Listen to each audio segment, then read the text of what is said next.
வணக்கம் நண்பர்களே. வழக்கம் போல் முக்கியமான கோரிக்கை தான். லைன்ஸ் மீடியா காணொலி ஊடகத்திற்கு உங்களுடைய ஆதரவை கொடுங்க. சப்ஸ்கிரைப் பண்ணுங்கள், லைக் பண்ணுங்கள், பெல் பட்டனை அமுக்குங்க. தொடர்ந்து எங்களுடன் இணைந்திருங்கள்.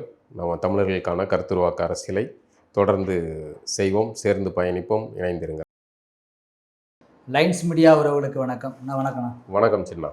இந்தியாவே உலுக்கி இருக்கிற கர்நாடகாவில் இருக்கிற தர்மசாலாவில் 100க்கும் மேற்பட்ட உடல்கள் புதைக்கப்பட்டிருக்குது. அதை பற்றின சர்ச்சையான இந்த நிறைய பேச்சுகள் இப்போ வெளியே வந்துட்டுருக்கு. பொதுவாகவே நம்மளுடைய ஆன்மீகமும் அதுக்கு பின்னாடி பல மர்மங்களும் நிறைந்திருக்கிறதுங்கிறது காலங்காலமாக வர்றது தான். இன்றைக்கு நம்ம கும்பிடுற பல பின்னணி அல்ல பெரிய ஆள்கள் எல்லாத்துக்கும் முன்னாடி, வணங்கக்கூடிய ஆட்களுக்கு முன்னாடி பல மறைபொருள் பின்னாடி பல சதி செயல்களும் உண்டு. அது மாதிரி இந்த மாதிரியான விஷயங்கள்லாம் ஒவ்வொரு காலகட்டத்துலையுமே வெளியே வந்துக்கிட்டே தான் இருக்குது. இன்றைக்கி முடிவு வராது. இப்போ வடக்க சாமியார் ஒருத்தர் ஏகப்பட்ட பெண்கள்கிட்ட சேட்டை பண்ணி சிக்கினார். பெரிய அளவில் கலவரம்லாம் கூட அங்கே இதெல்லாம் ஆச்சு, அந்த பக்தர்கள் பிரச்சனை ஆச்சு. இப்படி ஒவ்வொரு பகுதியிலையுமே ஒரு பிரச்சனை நடந்துக்கிட்டே இருக்கும். அது அந்த சமயத்தில் ஒரு பேசு பொருளாக இருக்கும். அதுக்கப்புறம் காலப்போக்கில் அது மறைஞ்சிடும். இப்போ நம்ம ஊர் நேட்டிவிட்டி, நம்ம ஊர் பகுதியிலேருந்து ஒரு முன்னுதாரணம் சொல்லணுன்னா நித்யானந்தா உடைய ஆடியோ வீடியோலாம் வெளியாச்சு. பெரிய அளவில் பிரச்சனைகள் ஆச்சு. அவங்க மடத்தில் இருந்த பெண்கள் சம்மந்தமான பல புகார்கள்லாம் வந்துச்சு.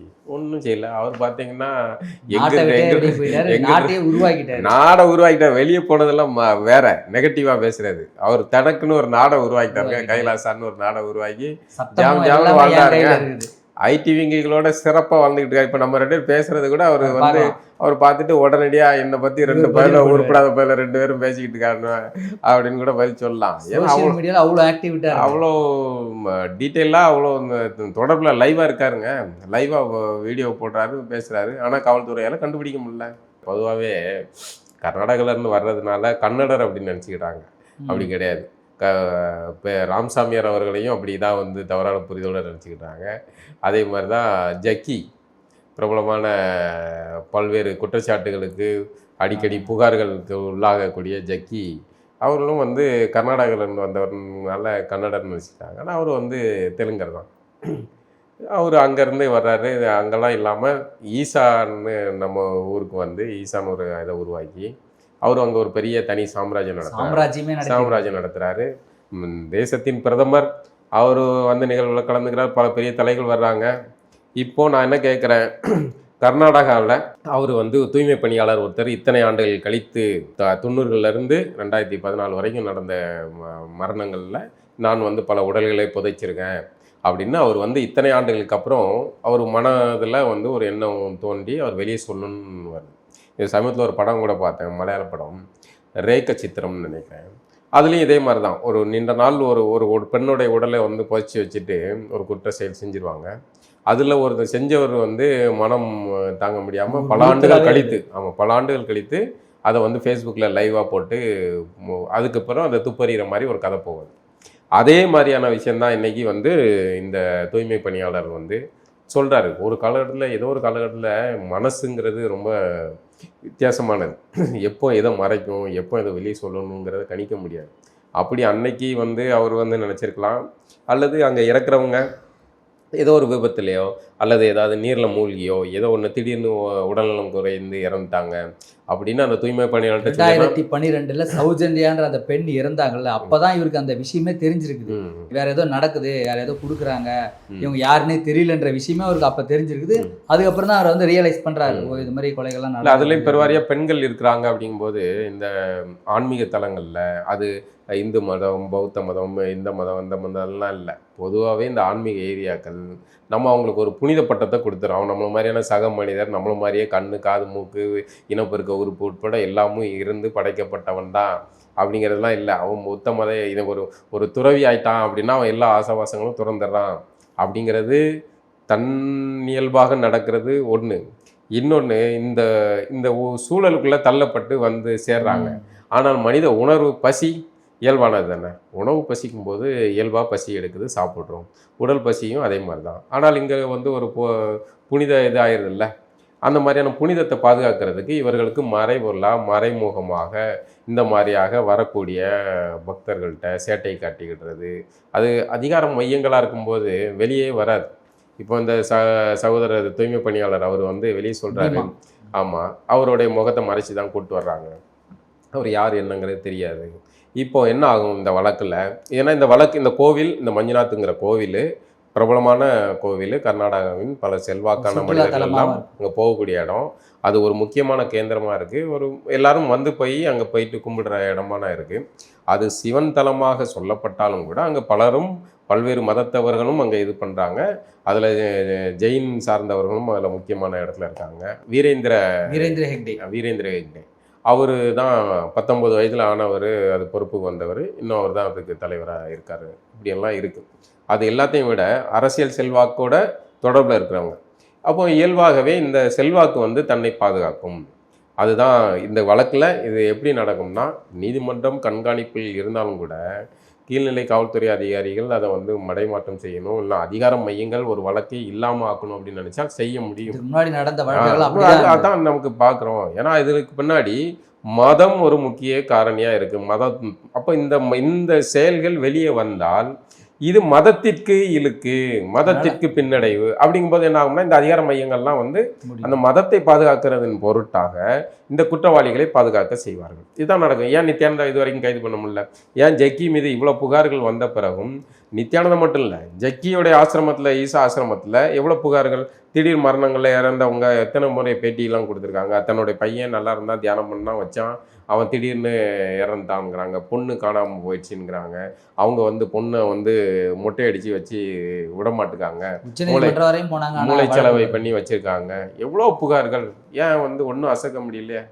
ஏன்னா இந்த துறவிகளுக்கு பின்னாடி இவர்கள் வெறும் துறவரம் மட்டும் இல்லை, இதுக்கு முன்னாடி அதுக்கப்புறம் இயல்பாகவே அதன் பின்னாடி ஒரு அரசியல் வந்துடுது, செல்வாக்கான மனிதர்களுடைய தொடர்புகள் வந்துடுது, அவர்களுடைய முதலீடுகள் அதன் பின்னாடி சேர்ந்துருது.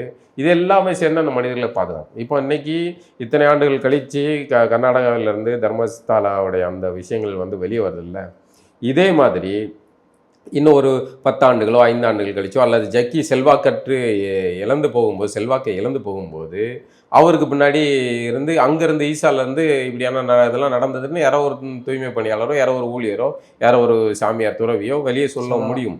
அப்போது ஜக்கியை பாதுகாக்கிறதுக்கு ஆட்கள் இல்லை என்றால், அப்போ அவருடைய அங்கே தோண்ட எல்லா விஷயங்களும் வெளியே வருது அப்படிங்கிறது அப்போது செய்தி வரலாம்.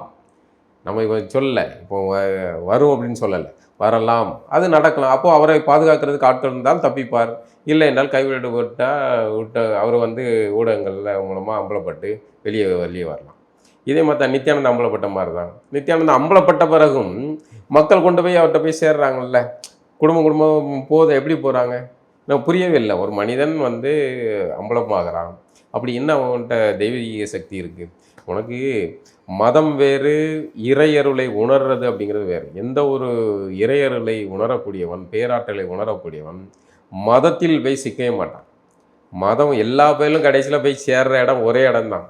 ஆனால் நீங்கள் மதத்தவர்கள் தான் வந்து இன்னொரு மதத்தவர்கள் மீது வெறுப்புணர்வும், அவர்கள் மீது வன்மமும், சண்டை, மோதல் போக்கு, அவங்கள கொல்லணும் வைக்கணுங்கிற எண்ணத்துக்கெல்லாம் போகிறது. ஆனால் ஆன்மீகத்தை, இறையருளை, பேராற்றலை உணரக்கூடியவர்கள் சக மனிதர்கள் மீதோ எந்த உயிர்கள் மீதோ வெறுப்பை காட்ட மாட்டாங்க. அவனுடைய ஐடியாலஜி மேலே விமர்சனங்கள் வைக்கலாமே வெளியே, அவர்கள் மீது வெறுப்பாக, அது வன்மமாக, கொலை பலியாக இப்படி மாறாது. இப்போ இஸ்ரேல் பாலஸ்தீனம் இவ்வளோ பிரச்சனைக்கு என்ன காரணம்? மதம் தானே அதுக்கு பின்னாடி இருக்கிறது, மதம் தானே. அந்த மதத்துக்கு முன்னாடி அவங்களுக்கு கோவில், அந்த பிறந்த தலம், அப்படி இப்படின்னு ஏதோ கதைகள் சொல்லப்பட்டாங்க. இந்த கதைகள் தானே இவ்வளோ மோதல்கள். பச்சை குழந்தைங்க உணவு இல்லாமல் செத்து போகுது, குண்டு தூக்கி போட்டு கொள்கிறான். இதெல்லாம் பார்க்கும்போது தோணாதா? இந்த குண்டை தயாரிக்கிறவன் வந்து அதே மாதிரியான ஒரு நம்ம வீட்டில் இருக்க மாதிரியான ஒரு பிள்ளையே தான் இந்த குண்டு போய் கொல்ல போகுதுன்னு நமக்கு தெரியாதா? அந்த குண்டு போய் விழுந்து இறக்குது பாலஸ்தீன குழந்தைகள். அதே மாதிரி இஸ்ரேலில் இருக்கிற தாக்குதல் நடத்தும்போது அங்கேயும் குழந்தைங்கள இறக்காங்க. இப்படி 2 தரப்புலையும் இறக்குறாங்க. இதுக்கெல்லாம் பின்னணி என்னது? இந்த மதங்களின் பேரில் தான் இந்த மோதல்கள் நடக்குது. அப்போது மதங்கள் வேறு, இறையருள்ங்கிற உணர்ங்கிறது வேறு. நீங்கள் வந்து நான் கூட திருநீர் பூசியிருக்கேன், இது பூசினாலும் சரி தான், பூசல்னாலும் சரி தான், குல்லா போட்டாலும் சரி தான், சிவ போட்டாலும் சரி, ஒன்றும் கிடையாது. இது போடணும்னு அவசியமும் கிடையாது. இது நீங்களாக வந்து இது பண்ணிக்கிட்டீங்களே வெளியே, நீங்கள் மதத்தை உள்வாங்கிறது வேறு, ஆன்மீகத்தை உள்வாங்கிறது வேறு, 2 வேஸ். ஆனால் இந்த மதவாத கூட்டம் வந்து இதுக்கு பின்னாடி பெரிய ஒரு அரசியல் பின்புலமாக மாறுது. இவங்களுக்கு இது வந்து ஒரு அரசியல் காய் நகர்த்தலாம். எந்த தவறு செஞ்சாலும் நம்ம மதத்துக்கு பின்னாடி மதத்துக்குள்ள ஒளிஞ்சுக்கலாம். அதை நம்மள ஏன்னா பாதுகாத்துரும். கேரளாவில் பாதிரியார்கள் வந்து கன்னியாஸ்திரிகள்கிட்ட தவறாக நடந்துக்கிட்டதெல்லாம் எவ்வளோ விஷயங்கள் வெளியே வந்துச்சு. பொதுவாகவே வந்து இந்துத்துவாதிகள் என்ன சொல்லுவாங்க, இந்து சாமியார்கள் செய்கிறது மட்டும்தான் வெளியே வருதுன்ட்டு.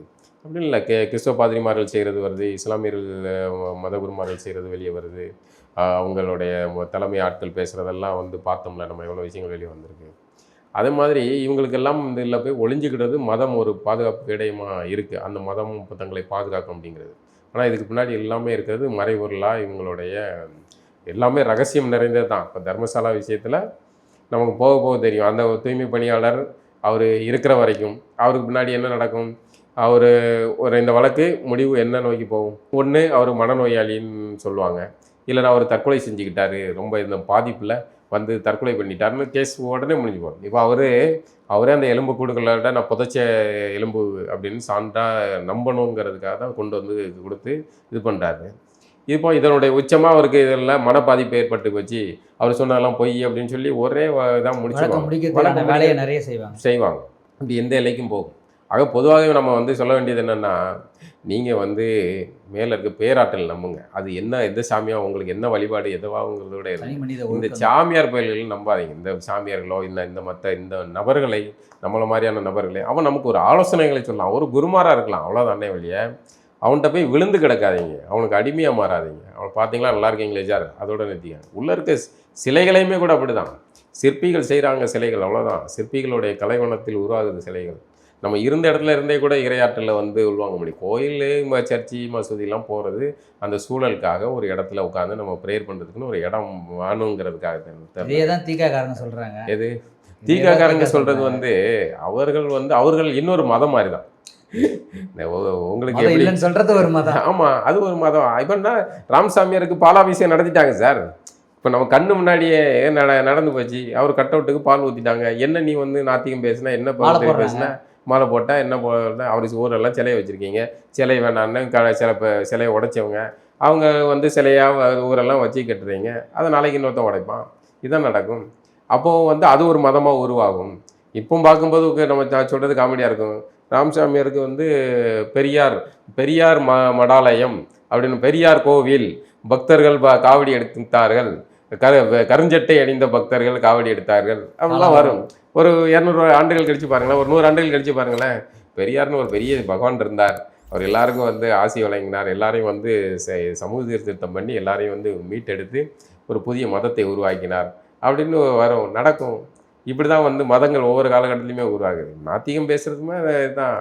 பெரியார் பக்த கோடிகள் தான் இப்போ இருக்கிறவங்க, பெரியார் பக்த கோடிகள் அப்படிங்கிறதா சரி. கண்ணு முன்னாடியே நடக்கும் பாருங்கள். ஒரு 100 ஆண்டுகள் கழிச்சு பெரியாருக்கு வந்து பால் காவடி, பன்னீர் காவடி, எல்லா காவடியும் எடுப்பாங்க, 6 கால பூசையெல்லாம் நடக்கும், எல்லாம் நடக்கும்.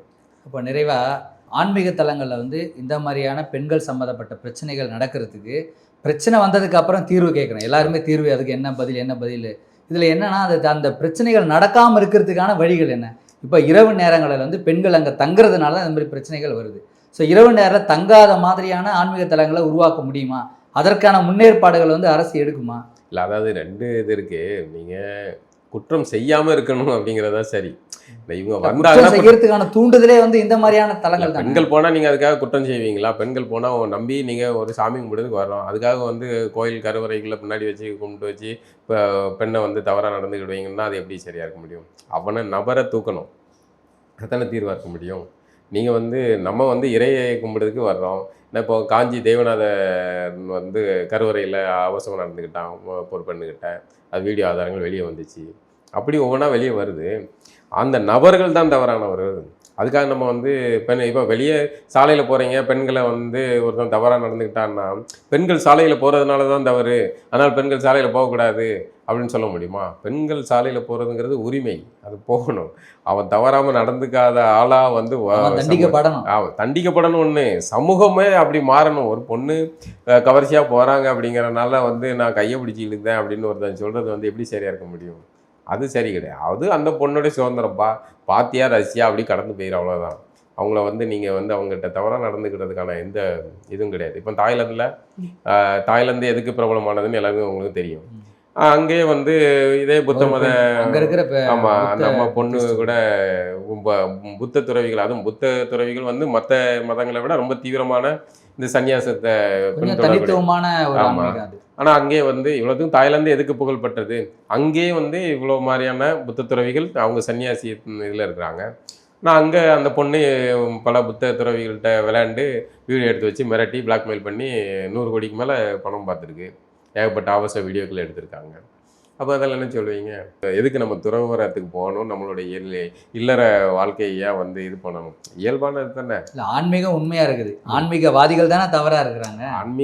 ஆன்மீகவாதிகள் தவறாக இருந்தால் ஆன்மீகம் மட்டும் எப்படி சரியா இருக்கும்? ஆன்மீகத்தை நீங்கள் அதுக்குள்ள ஒருக்குள்ள அமைப்பாக மாறும்போது அதுக்குள்ளே எல்லா தவறுகளும் நடக்க தான் செய்யும். எதுக்கு வந்து திருமணம் செய்யாமே வந்து சாமி அப்படி சொன்னாரா சாமி? அப்படி உங்களை இது பண்ணாரா? அப்படின்னா அவர் படைச்சிருக்க உங்களுக்கு இனப்பெருக்க உறுப்பை படைக்காம மொட்டைக்கட்டையாக தானே அனுப்பியிருக்கணும். எதுக்கு அப்படி ஒரு உறுப்புகள் படைச்சி அதை நீங்கள் வந்து செயல்படுத்தக்கூடாதுன்னு நான் வந்து சொன்னார் கடவுள்? எந்த கடவுள் சொல்லியிருக்காங்களா? அப்படி அப்படி கடவுள் நினைத்திருந்தால் உங்களை அப்படி படைச்சிருக்கவே மாட்டார். இயல்பான பசி எடுத்தால் உணவு சாப்பிட்றோம், அதே மாதிரி தான். அப்போ அந்த வாழ்க்கையை துறந்து எதுக்கு போலி தோற்றத்தை உருவாக்கணும்? அதுக்கு வந்து கணவன் மனைவியாக இருந்து நீங்கள் ஆன்மீக சேவையை ஆற்றுங்க, திருமணம் செஞ்சுக்காங்க. எதுக்கு இப்படி போலியான ஒரு துறவரம் வெளியே வந்து துறவர வாழ்க்கை வாழணும், அதுக்கப்புறம் ரகசியமாக வந்து ரகசிய அறையில் வந்து இல்லற வாழ்க்கையை நடத்தணும், அது ரகசிய கேமராவில் ரெக்கார்ட் ஆகி வெளியே வரணும்? எதுக்கு அப்படி? இயல்பாக வாழ்ந்துட்டு போண்டுதுன்னு.